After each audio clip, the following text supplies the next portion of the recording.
Praise the Lord. 2 ദിനവൃത്താന്ത പുസ്തകം 19 അധ്യായം 1 മുതൽ 11 വരെയുള്ള തിരുവചനങ്ങൾ.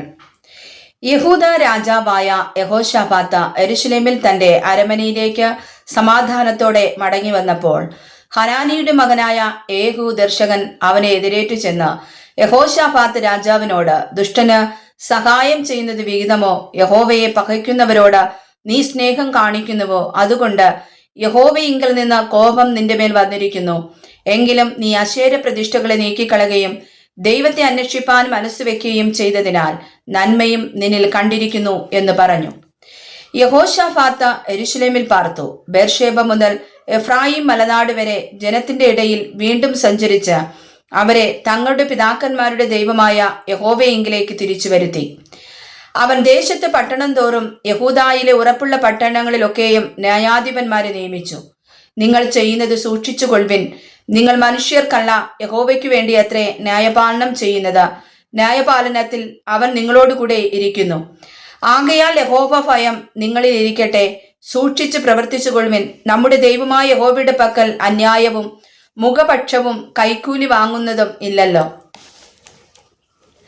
യെരൂശലേമിലും യഹോശാഫാത്ത് ലേവ്യരിലും പുരോഹിതന്മാരിലും ഇസ്രായേലിന്റെ പിതൃഭവന തലവന്മാരിലും ചിലരെ യഹോവയുടെ ന്യായപാലനത്തിനായിട്ടും വ്യവഹാരം തീർക്കേണ്ടതിനായിട്ടും നിയമിച്ചു.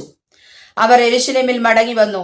അവൻ അവരോട് കൽപ്പിച്ചതെന്തെന്നാൽ, നിങ്ങൾ യഹോവ ഭയത്തോടും വിശ്വസ്തയോടും ഏകാഗ്ര ഹൃദയത്തോടും കൂടെ ഇങ്ങനെ പ്രവർത്തിച്ചു കൊള്ളേണം. അതത് പട്ടണത്തിൽ പാർക്കുന്ന നിങ്ങളുടെ സഹോദരന്മാർ വിവിധ രക്തപാതകങ്ങളെയും ന്യായപ്രമാണത്തെയും കൽപ്പനകളെയും ചട്ടങ്ങളെയും വിധികളെയും സംബന്ധിച്ച ഏതൊരു വ്യവഹാരവും നിങ്ങളുടെ മുമ്പാകെ കൊണ്ടുവന്നാൽ അവർ യഹോവയോട് അകൃത്യം ചെയ്തിട്ട് നിങ്ങളുടെ മേലും നിങ്ങളുടെ സഹോദരന്മാരുടെ മേലും ക്രോധം വരാതിരിക്കേണ്ടതിന് നിങ്ങൾ അവർക്ക് ബുദ്ധി ഉപദേശിച്ചു കൊടുക്കണം.